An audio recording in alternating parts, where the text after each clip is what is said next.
night on the CINA 102.3 app at CINAFM.com, on TuneIn, on smart speaker, and at 102.3 FM. CINA Radio, every device, everywhere. The following program does not necessarily reflect the opinions of the management, staff, or advertisers of CINA Radio. Joumana Kayrouz. You've seen her images on giant billboards across the metro. Joumana Kayrouz. You've seen her images on buses across the city. Now get to know Joumana Kayrouz. The war broke out in my home country, Lebanon. I was 11 years old, and I saw a lot of bloodshed and inequality and poverty. You can't grow up in an environment like that and not be affected by it and not want to make a difference. I graduated from Yale University with a master's in ethics. I speak 4 languages. It has always been innate in me, fighting for the underdog and trying to do whatever it is I can to make a difference in the world. Let Joumana Kayrouz protect your rights. Call the law offices of Joumana Kayrouz at 1-866-YOUR-RIGHTS, extension 100, or visit yourrights.com. برنامج يور رايتس مع المحامية جومانا كيروز المختصة في قضايا حوادث السيارات، مع نخبة من المحامين في اختصاصات عدة منها الطلاق والهجرة والإفلاس، يأتيكم الآن على الهواء مباشرة. برنامج يور رايتس مع المحامية جومانا كيروز المختصة في قضايا حوادث السيارات، مع نخبة من المحامين في اختصاصات عدة منها الطلاق والهجرة والإفلاس، يأتيكم الآن على الهواء مباشرة. تحية طيبة لكم مستمعينا في كل مكان. أهلا بكم في سينا 102.3 FM وحلقة جديدة من برنامج يور رايتس مع المحامية جومانا كيروز ومكاتبها اللي تستقبل قضاياكم في المتعلقة بالبيرسونال انجريز ومن ضمن الكار اكسيدنتس، قضايا الهجرة والتجنس، قضايا الإفلاس، كريمينال لو، فاميلي لو، سوشيال سكيورتي وإصابات العمل. رقم الهاتف للاستشارات المجانية في مكتب المحامية جومانا كيروز 248-557-3645. حلقات برنامج يور رايتس يعاد بثها مرة أخرى على الموقع الإلكتروني yourrights.com/radio أو على اليوتيوب. كل ما عليكم البحث عن قناة جومانا كيروز. تحياتنا لكم جومانا، أهلا وسهلا فيكي ودائما نرحب بك في سينا 102.3 FM. صباح الخير رامي. صباح الخير لكل المستمعين. هابي فرايداي everybody. نهار جميل، ويك اند جميل، وإن شاء الله يا رب إنه كل المستمعين بيتمتعوا بهذا الويك اند. وي ديزيرف ات. أكيد. لأنه اليوم على فكرة هو البداية للصيف. That's true. بداية That's true. عم بتقلي مساعدتي المحامية كيتي إنه اليوم هو officially أول نهار صيف وأطول نهار. صح. كمان. صح. Attorney Katie Plague, welcome today. You just began by telling me that today is the first day of summer. You also said that today is the longest day of the year, and it has a name. Yes, hi everyone. Good afternoon. It is the summer solstice today, so it is officially the beginning of summertime. So happy weekend, happy Friday to all of our listeners, and also happy summer. Yeah. So solstice means the longest day of the year? Yes, it is the point at which the axis of the earth is furthest away from the sun, so we enjoy the longest day of the year. Yes, that's correct. Well, welcome again, Attorney Katie Plague, who is now going to be joining us, God willing, every week, every Friday, to talk about when we are able to follow the format. We will be devoting the hour every Friday to half or so talking about family law, and the other half of the hour to talking about criminal law. You've been in 8 courtrooms today, correct?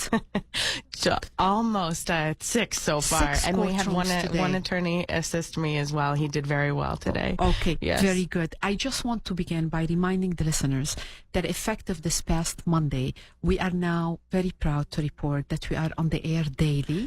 We are live daily, and we are live for a full hour. And as Rami and you, Katie, know, it bears repeating to our listeners that because we have so many subjects and because life is so much more than personal injury, in fact, we pray that nobody ever is the victim of personal injury. In fact, we pray that no one is the victim of personal injury, criminal, family, even social security, because that means they have a disability, or workman's compensation, or bankruptcy.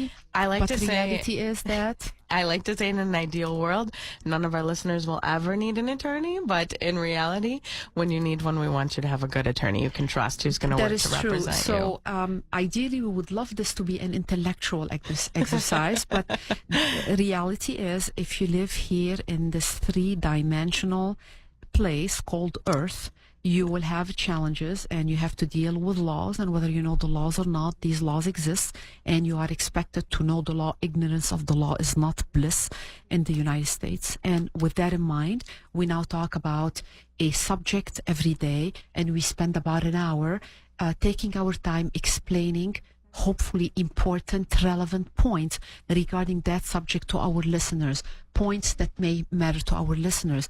We spent almost an hour yesterday, Attorney Michael Roth and I, repeating again for the third time, because again, we don't repeat shows on this station, repeating and informing the listeners, especially those who do get SSI and SSD, how once they get it, they're not in the clear. Yes, they're getting it, and as long as they have a disability, they will continue getting SSI or SSD. However, there are 23 conditions that we were able to talk about yesterday that mandate that those who are on SSI and SSD report certain changes to the Social Security Administration. So talking about things like that, we know that there are a lot of listeners who want to know because they want to comply with the laws. If they don't know the laws, how can they comply? So the whole idea is that every day we talk for 1 hour and we try in good faith and with good morals to talk about things that may matter to those who are listening, so that we all do, you do, I do, Rami, this radio station, everybody, we all contribute as much as we can to the improvement of humanity. And with that in mind, on Monday, we talk about immigration for the full hour. On Tuesday, we talk about bankruptcy for the full hour. On Wednesday, we talk about personal injury for the full hour, whether it's the result of a medical error, whether it's the result of a car accident, whether it's the result of a slip and fall, and so forth. On Thursday, we talk about Social Security disability, and we talk about workman's compensation. And on Friday, and that's where you fit in, Attorney Katie Blake, we talk about criminal law and about family law. And as best as we can, we're going to divide the show into half criminal and half family. Before I ask you, I know you were very excited and about the fabulous outcome, one of the fabulous outcomes you had this morning about a client of ours. It pertains to criminal. Let's talk a little bit about the first 20-25 minutes. Let's talk about family law for a minute. You know, I was reading that the average cost of divorces in 2018, I was surprised. The average, meaning some cost a lot less and some cost a lot more. But the average cost of divorces is $15,500. So I was surprised about that. You and I read a study by the Harvard School of Law. It was a 3-year study that talked about people who are of low means. We're not talking about the rich or the comfortable. We're talking about people who have limited means, who may be trapped in a marriage. In fact, I think that they called the study Trapped in a Marriage. Trapped because they want to get out, but they are not able financially to do what they need to do to get out. And the study tracked for 3 years. It came out in November 2018 from the Harvard School of Law Access to Justice Lab.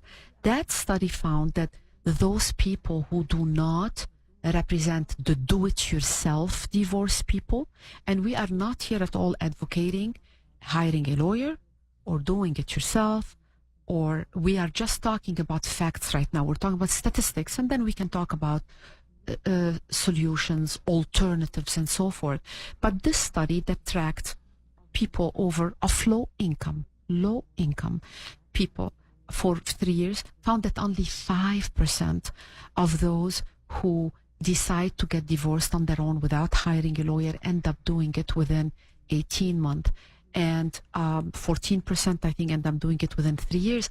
And the reason for that is they find that the legal system is convoluted and difficult to do it yourself kind of divorce. So I just wanted to begin by sharing that. Feel free to interrupt anytime you want, to engage anytime you want. And that's why they called the study Trapped in a Marriage, because a number of people want to get out and things are already tight for them because they are of limited means, and now, as money is already tight and you're now separated from your partner and now you want to hire a lawyer, I mean, it might be very difficult because the money isn't there. And I wanted to ask you, here in the state of Michigan, Attorney Katie Plague, not everybody can afford a lawyer, and not everybody can afford a divorce attorney. And yeah, I mean, this average cost of divorces, that's because a lot cost a lot less and a lot cost a lot more. But we cannot deny those statistics. $15,500, the average cost of a divorce in 2018. Are there people, Attorney Katie Plague, who are eligible to get legal aid and have lawyers do their divorce for free here in the state of Michigan? Yes or no? The answer is yes, but only in a very limited capacity and under limited circumstances, and their access to legal help for family law matters will be limited. And I'm glad you brought this up, Joumana, because, of course, as we have told the listeners, I practice criminal defense and family law. The areas intersect in many ways, but one of the key differences is in criminal law. Under the Constitution of the United States, you are entitled to a court-appointed attorney if you cannot afford to hire one. However, you are not entitled. You don't have that same protection. That is correct. Not in the family. Constitution. Okay. Not in the family. Although you have the right to get divorced in the Constitution, or pursuant to the Constitution. And pursuant to the state of Michigan. In fact, Michigan legislature deems that Michigan is a no-fault divorce state, and it only takes one party to want a divorce. Some of our... For any reason or no reason? For any reason or no reason. All that must be stated in the complaint and in court is that the objects of matrimony have broken down to the extent that there is no reasonable likelihood that this marriage can be repaired. That is all. So let me just tell the listeners that... in the old days, like 20, 30 years ago, you could not get divorced easily in the United States. All of the states, no exception, required a showing of fault. So you had to show that your significant other was cheating or something of the sort. Abusive or something of that nature. Right. And then California, the state of California, was the first state that was avant-garde in the new law that is now in all 50 states, that you can get divorced for any reason or no reason. That's correct. Yeah. That's why we say Michigan is a no-fault state, not no-fault insurance law, but a no-fault divorce. That is why the divorces are become way less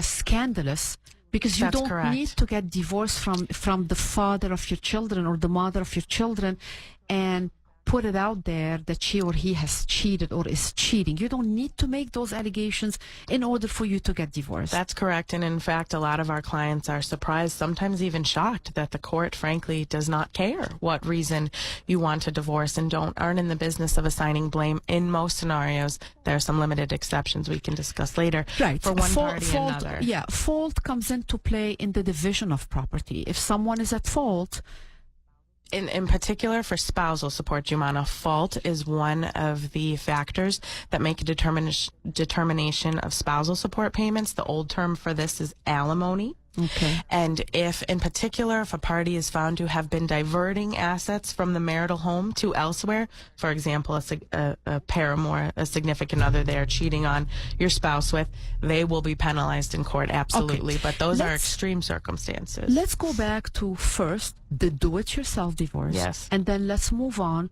to who are the people who can, under the law, take advantage of a pro bono lawyer, knowing very well that the Constitution protects criminal defendants if they are not able to hire a lawyer. That Constitution, and it will be for free, paid for free for them by the state. We don't have that, we don't enjoy that same protection if you cannot afford a divorce. So let's talk about, tell us, do-it-yourself divorce, meaning both parties do not hire a lawyer. Do you think it's a good idea? Do you think it's a good idea sometimes, such as when there are no children, the divorce is short, there aren't joint debts and joint assets? I like to say I think it is safer for the parties to hire at least one lawyer on the case. And this is one lawyer who represents one party? That's correct. And it is under... But there will be a conflict.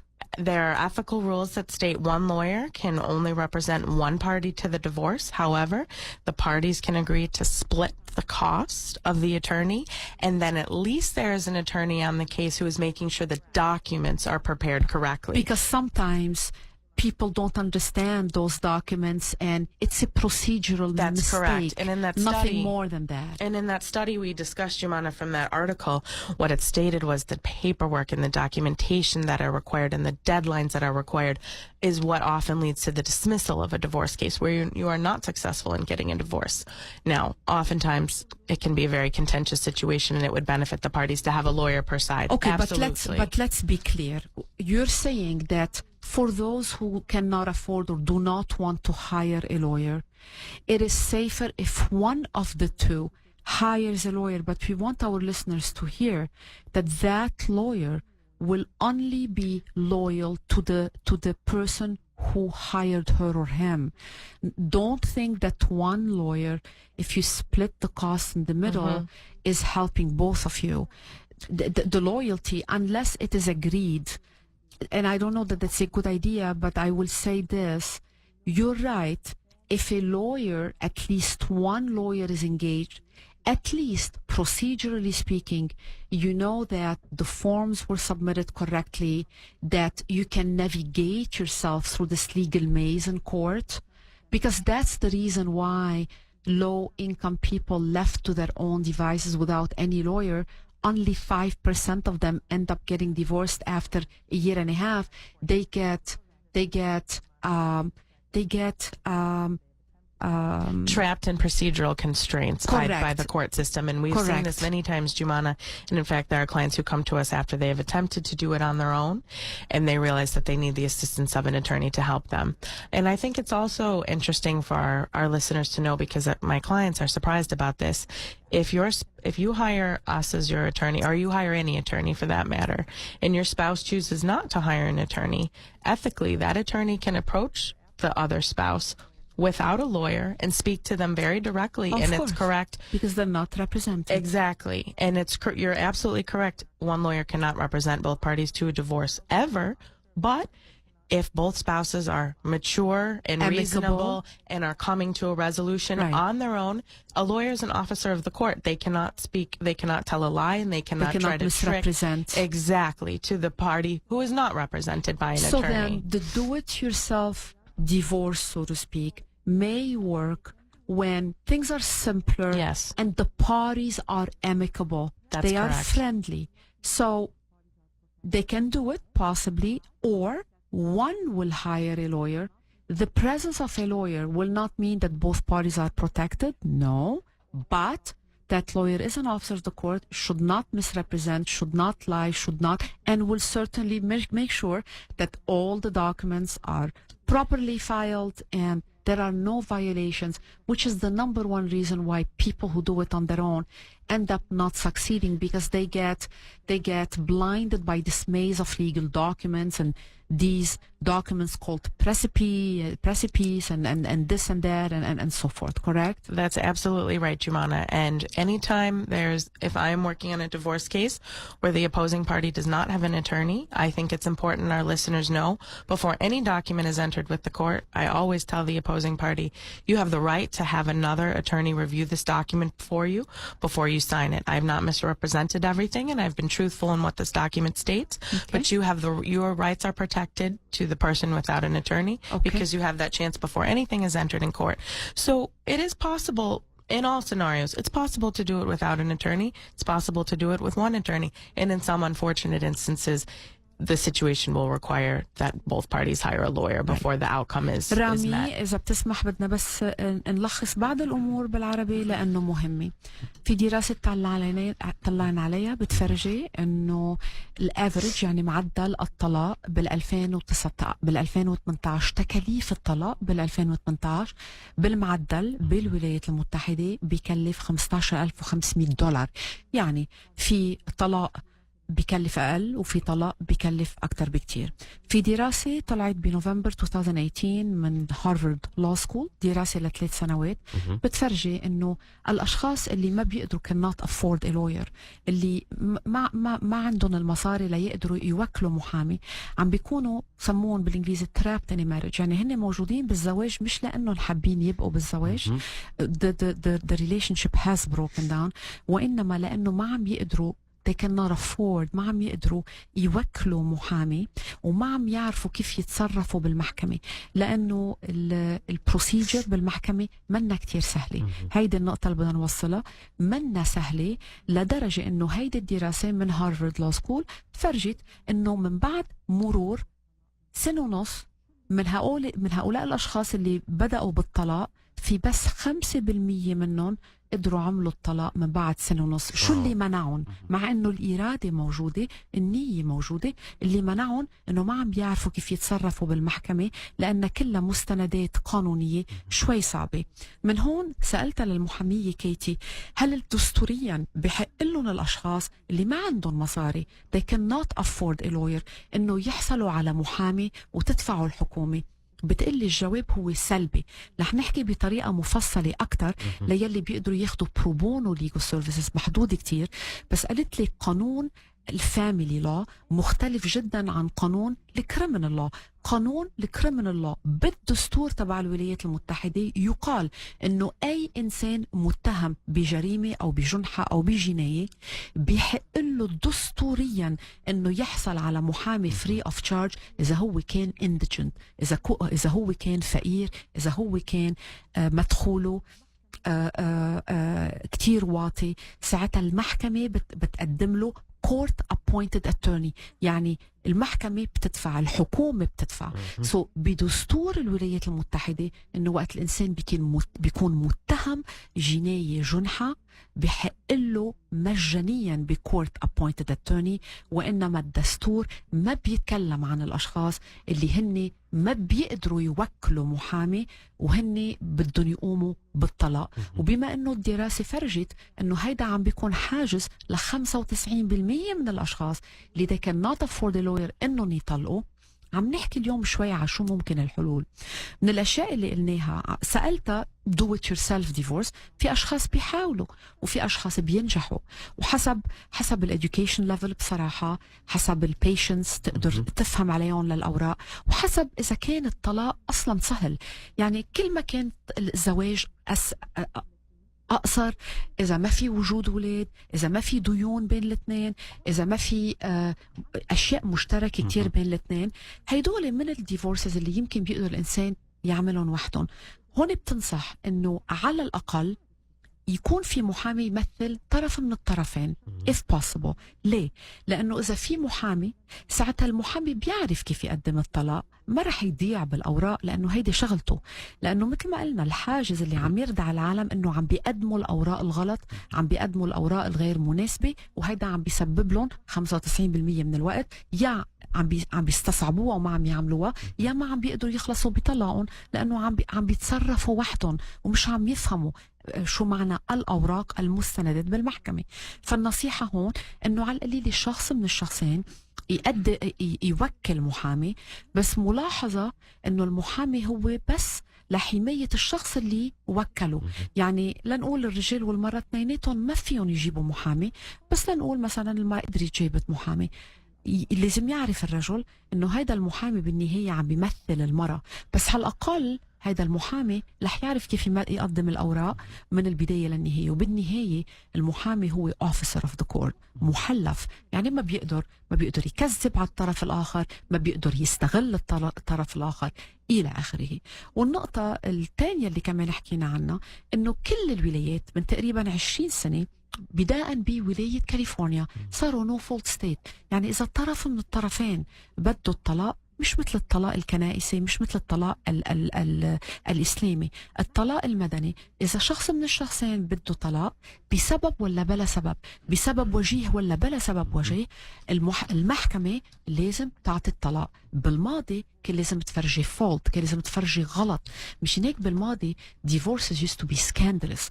بالماضي لتقدر تحصل على الديفورس مثلا بتطلع على هوليوود بالقديم نسمع عن الطلاقات، الخيانة، بأسباب تكون أسباب كتير كتير سكاندلس، أسباب سكاندلس مثل الخيانة، مثل الإدمان، مثل العنف إلى آخره. كنت لازم حتى المحكمة تعطيك الطلاق بدك تفرجي إنه الطرف الآخر عم بيخونك أو هلأ لا، صرنا إن نو فولت ستيت ابتداء من كاليفورنيا اللي هي كانت على الطليعة، والولايات ال50 صاروا كلهم نو فولت ستيت. هلأ رح ننتقل معه ونوقف هون عن الأشخاص اللي يمكن بحق لهم ياخدوا بروبونو legal services. Attorney Katie Plague, let's talk about those people. We understand there is a no constitutional right to free legal representation when you cannot afford a divorce. Correct. But yes, there is a constitutional right to free legal representation when you are accused of a crime and you are below a certain, and you are an indigent. Let's talk about divorces. You said some people in limited circumstances are eligible to enjoy pro bono, meaning for free, legal services for a lawyer or a legal service to provide them with legal representation. That is correct, Joumana. So one of the most common cases where a person is afforded an attorney are in instances where domestic violence has been alleged. So there are specific groups. For example, Lakeshore Legal Aid is a popular... Can I interrupt? Of course. What about if they are wealthy and there is domestic violence? You know, Joumana, I am not sure if the specific legal aid clinics, I think it is specific to each legal aid clinic that will inquire as to whether there is an income level. I don't know to be the case, and I think that that would be dependent on each legal aid clinic and what their parameters are for the attorneys assisting. So what you're saying is now we're not talking about the law, we're talking about legal clinics available out there that have rules in place. That's correct. Under which they will provide somebody free representation. And one of the reasons that those clinics are supportive and choose to take on a case is because, as you stated, because they're below a certain poverty level. Yes. I also know for a fact another reason they will take a case, and I'm not sure if they inquire as to income in these instances, I bet you when they would. domestic Otherwise, violence it's is an alleged. abuse. Otherwise, it's an abuse of very limited legal resources. Well, that's something we could look into, Joumana, but often people who are victims of domestic violence, even if they come from a wealthy marital home, don't have access to funds in the immediate to hire an attorney. So that's something to consider as well. Point. But I think that's not mandated by ethical rules. That's the decision in the foundation guidelines of the various legal clinics. I have worked with a couple over the course of my years. There was one at my law school at WMU Cooley Law School. There was a program called FLAP where law students could participate, and they worked on real under cases. Under the supervision of... That is correct, of a licensed professors attorney. That's absolutely correct. Yes. This is a lot like the immigration clinics as well that are helping pro bono for free, help people who cannot afford immigration legal representation under certain scenarios. And like you said, it depends on the clinics themselves and what they're looking for. Their mission statement is to help victims of legal custody, or do you need to blow your nose? No. Okay. I'm fighting a summer cold, unfortunately. First day of summer, but, sometimes that will happen. I apologize. No problem. To your knowledge, are there things other than domestic violence that may entitle somebody who cannot afford a divorce lawyer to look for legal aid clinics to help them? Joumana, something interesting is that the American Bar Association recommends that every attorney and every firm perform a certain amount of pro bono work every year. So there are law firms and there are solo practitioners who will choose to help to assist for free on a case-by-case basis and can provide pro bono legal services at any time. In other words, there is not a mandate that you have to meet a certain requirement for a lawyer or a law firm to decide to take you on. The important point is these are resources that are available, and sometimes the courts, the circuit courts, which is always where a divorce takes place at the county court level, will advise inquiring parties as to what these resources are. But the point is that it is not a guarantee that they will receive representation. Apparently in France, beginning last year in 2007, France started allowing people who are going through a divorce not to go in front of a judge and go through that whole court system, filing in court, filing fees, appearing before the judge. If both parties are in agreement to a divorce, all that's required is that each one hires a lawyer, and then they enter into a contract, whatever the contract is, and all they have to do is notarize it. And there was a joint paper written between a French attorney and an American attorney about whether or not the United States, because of the cost of hiring lawyers and the cost of going to court in a divorce for a lot of people who cannot afford them, whether we can be, whether we can start to move in the direction that France is taking by, just relying on lawyers, entering into an agreement, and skipping that whole court system. And while I was talking to you about it, you said we have something similar that we are increasingly starting to use. It's not quite the same requirement as in France. You hire a lawyer, you draw a contract, and you notarize it, and you're done. You said, no, you don't need to hire lawyers, but you enter into something called mediation, and then you have to put it on the record. But it's still way cheaper than going and coming and going. On every single motion, lawyers are charging an hour. You bring up a good point. Motion hearings during the divorce process is often what raises the costs of divorce expenses. And to clarify, meaning when you go in front of the judge because your client said, I don't want to give the other person this much time with my kids, or I need to lower my child support, or so you have to file a motion, then you have to drive to court, then you have to wait for your turn, then you have to address the court, then the court has to enter an order, and then you have to drive back to the office, and all that is hours that's sticking. That's absolutely at $200, $300, $500 an hour to the client. That's absolutely correct, Joumana. And in divorces where there is a long period of litigation, which a long term for a divorce in the Metro Detroit area is no more than a year, because the court will want to dismiss a case if a divorce lingers for longer than a year's period of time. First of all, I think it's important our listeners know that. But secondly, if they have interim arguments, meaning arguments in between the beginning and the finalization of the divorce, the only way to resolve that is with an interim motion hearing. And parties who raise these issues and cause attorneys to have to file multiple motions over the course of a divorce proceeding, particularly that is what increases the cost of a divorce process. But if they are more amicable and more reasonable and more willing to work it out amongst themselves, or speak to their attorneys and take their advice of counsel, what you touched on earlier, Joumana, mediation, is what a court will often require now before they allow you to set a divorce case for trial. And it is a half day or a 1 full day period between a third party neutral who is making a determination about what is fair, whatever issues you have may remaining that are not settled during your divorce. You're correct. It's not immediately entered then. The attorney will draft the document of the settlement that's resolved during mediation, and then you put it on the record. You go back to court and you say, Your Honor, we have reached an agreement. That's correct. And the judge? Both parties, Joumana, do not have to be present to enter a divorce document into the court system. Yes. It's typically the plaintiff, so the person who files for divorce first, and his attorney will go into court, enter the divorce, do something called put the proofs on the record. But if the other party, the defendant, in other words, has signed off and is in agreement and has been represented, they do not have to come to court and waste everyone's time. And it doesn't have to be this contentious image that we often see on television. I want our listeners to know that it can be resolved in a relatively civil manner. Okay. Thank you very much for that clarification. We spent about 35 minutes talking about family law, and I promise that we're going to talk a little bit about criminal law. Clearly 40 minutes is not enough because we can talk about this issue in greater length, but at greater length, but God willing, we will do in future shows. We are talking to attorney Katie Plague, who, God willing, will be our guest from the office every week. Inshallah. Is Inshallah, that correct? Yes, that's correct. God willing. Inshallah means God willing. And it's always God willing.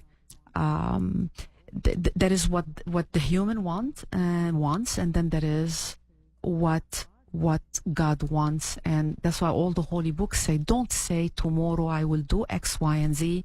Say, God willing, if God wills, tomorrow I will do X, Y, and Z. And whichever God you believe in, is that right, Joumana? Last I checked, there was one. Absolutely. Yes. Today you had 6 court appearances. We're moving to the subject of criminal law. Okay. And you were telling me yesterday in our meeting about a client of ours. If I'm not wrong, sadly, sometimes we represent clients who should have known better and haven't, and sometimes their circumstances put them in such situations.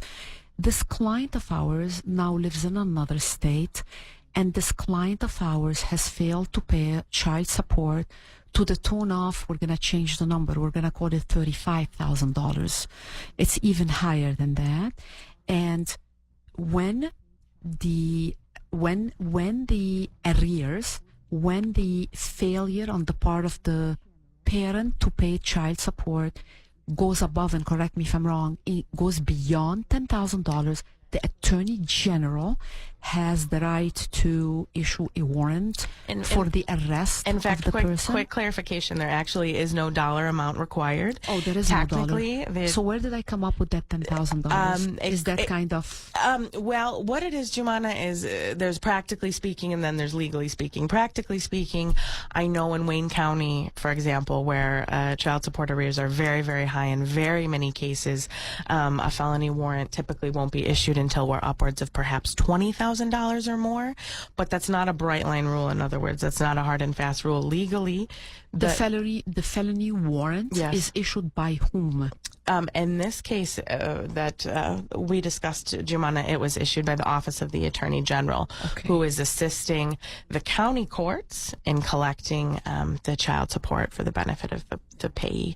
Okay, so in this case, one of the 6 cases you were on today, this dad, owed from Wayne County, has not been paying child support to the tune of more than $35,000, lives now in another state, let's say lives in Florida, and he was arrested.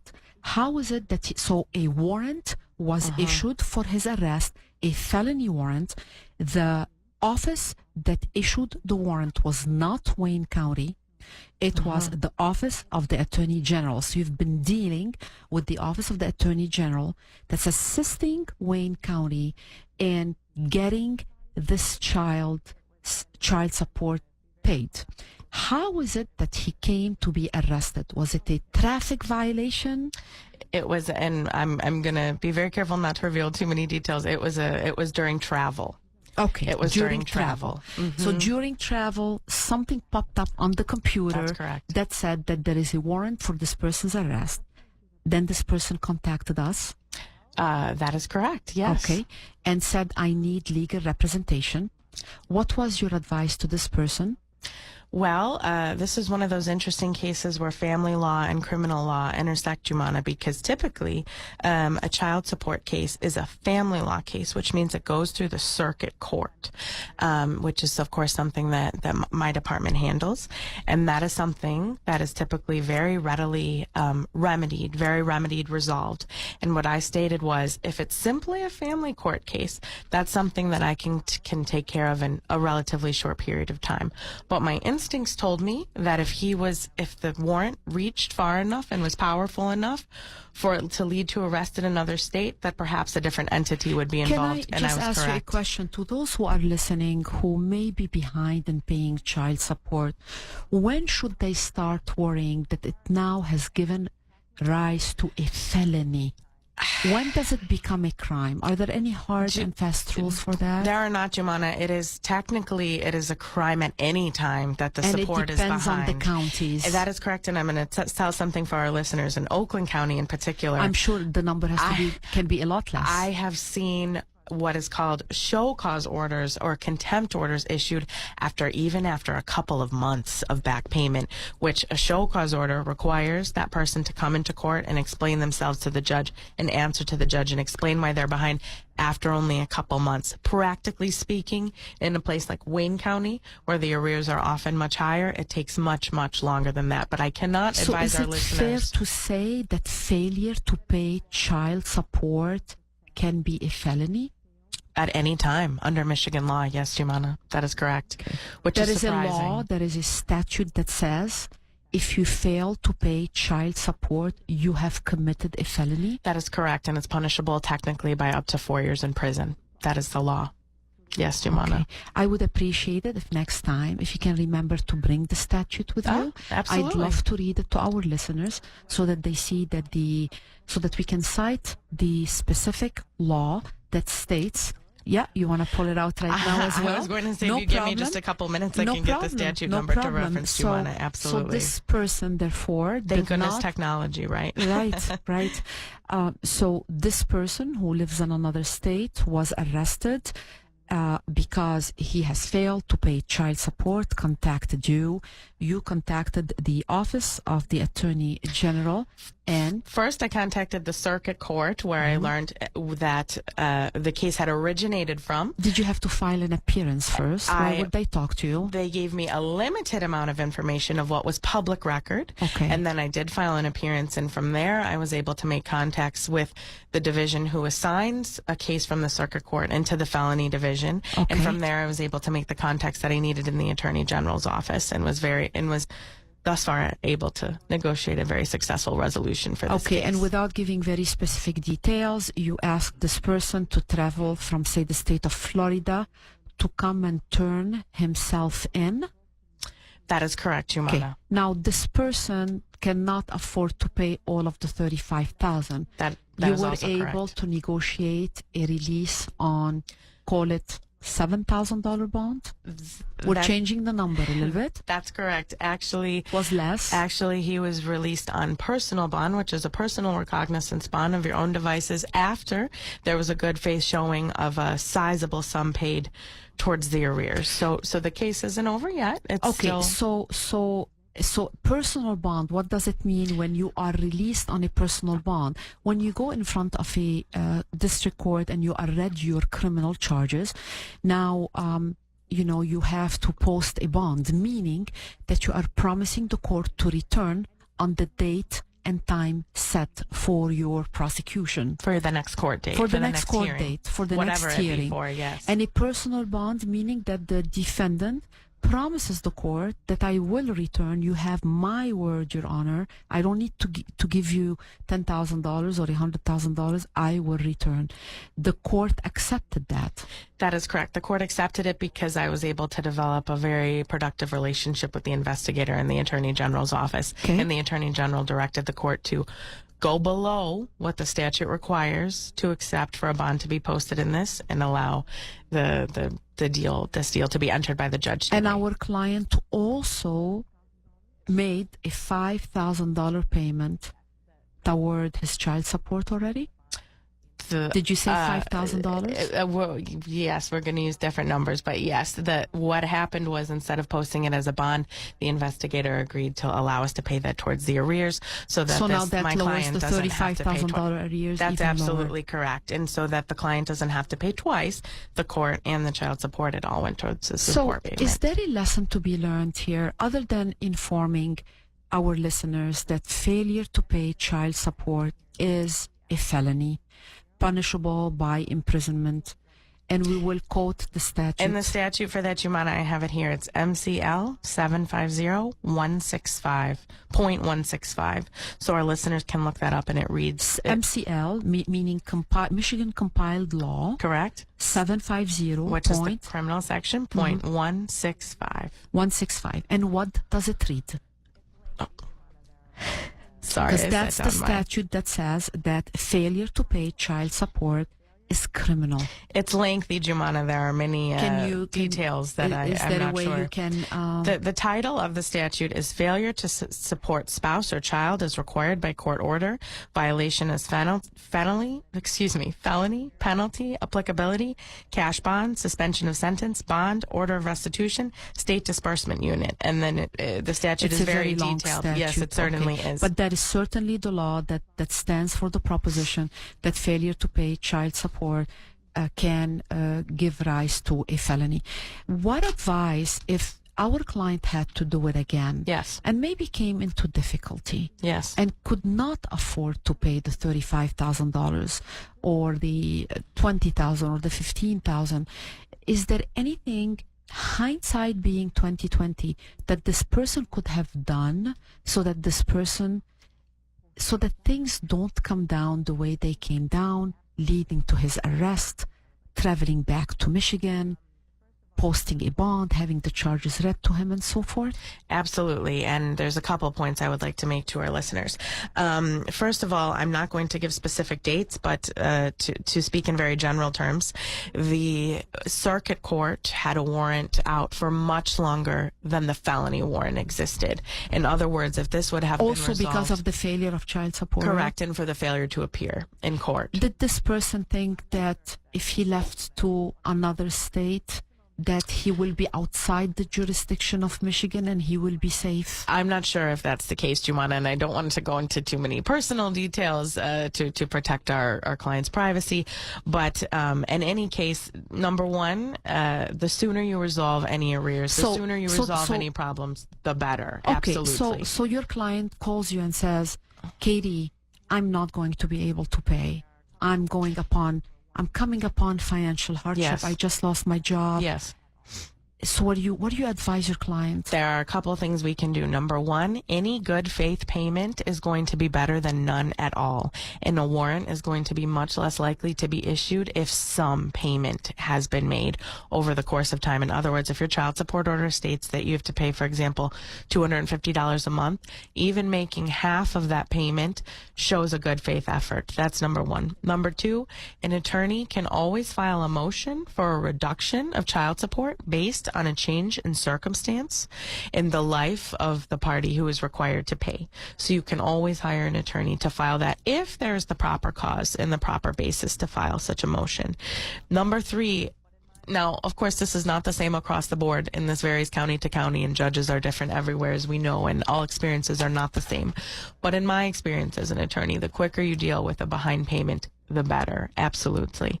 And then furthermore, another important point I wanted to make to our listeners, Joumana, as a result of my experience on this case, when you come to find out that there is a warrant for your arrest for this reason or for any reason, for a failure to appear in court, for any violation at all, for an unpaid traffic ticket, that's absolutely correct.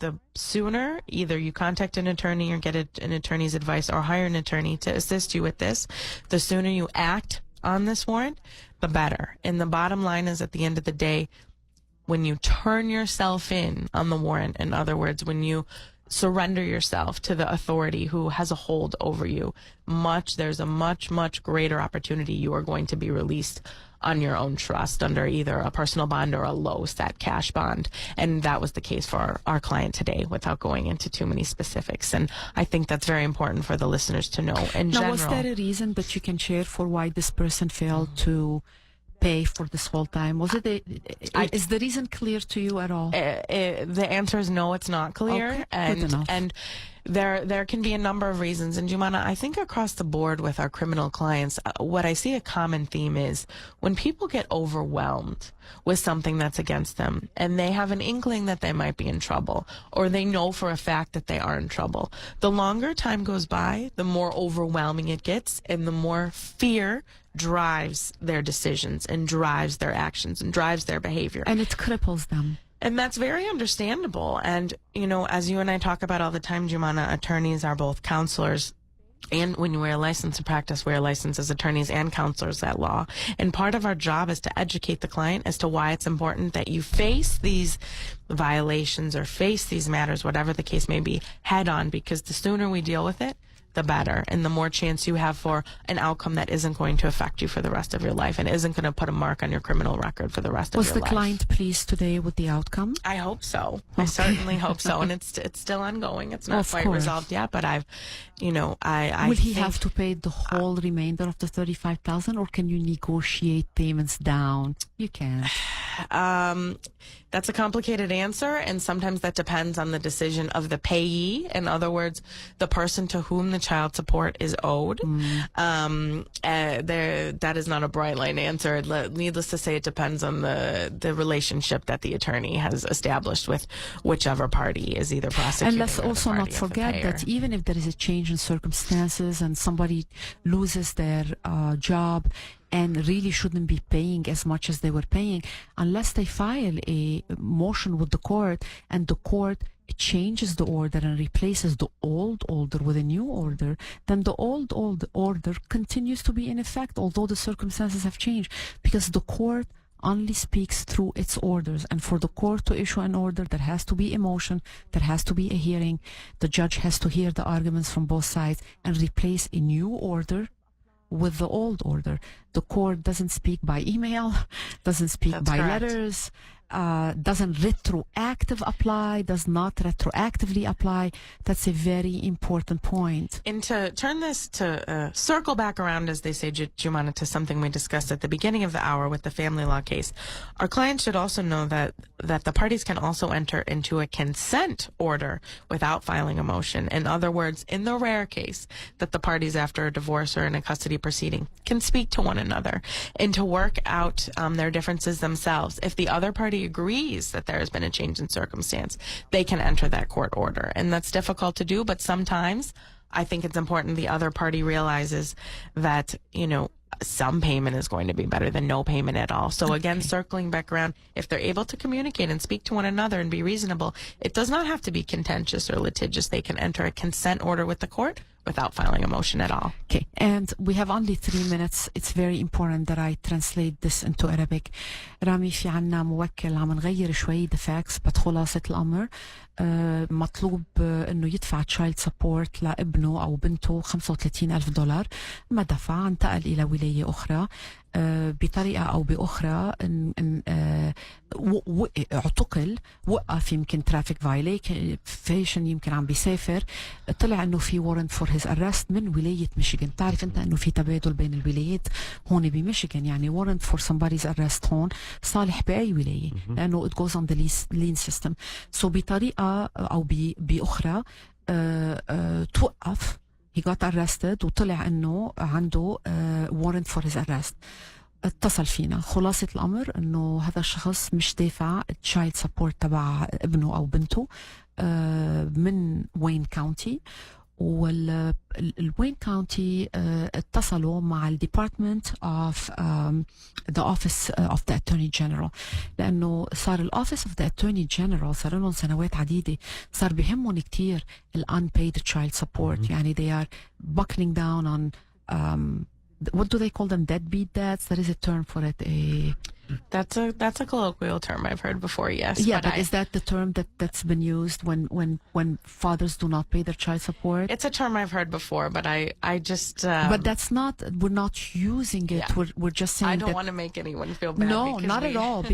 Because truth is, we're not in anybody's shoes, and we don't know why people fail to pay. Exactly. And sometimes there are more than legitimate reasons. Absolutely. But, خلاصة الأمر إنه the Office of the Attorney General صار بيساعد الكاونتيز لترجيع المصاري للأطفال، لحماية الأطفال.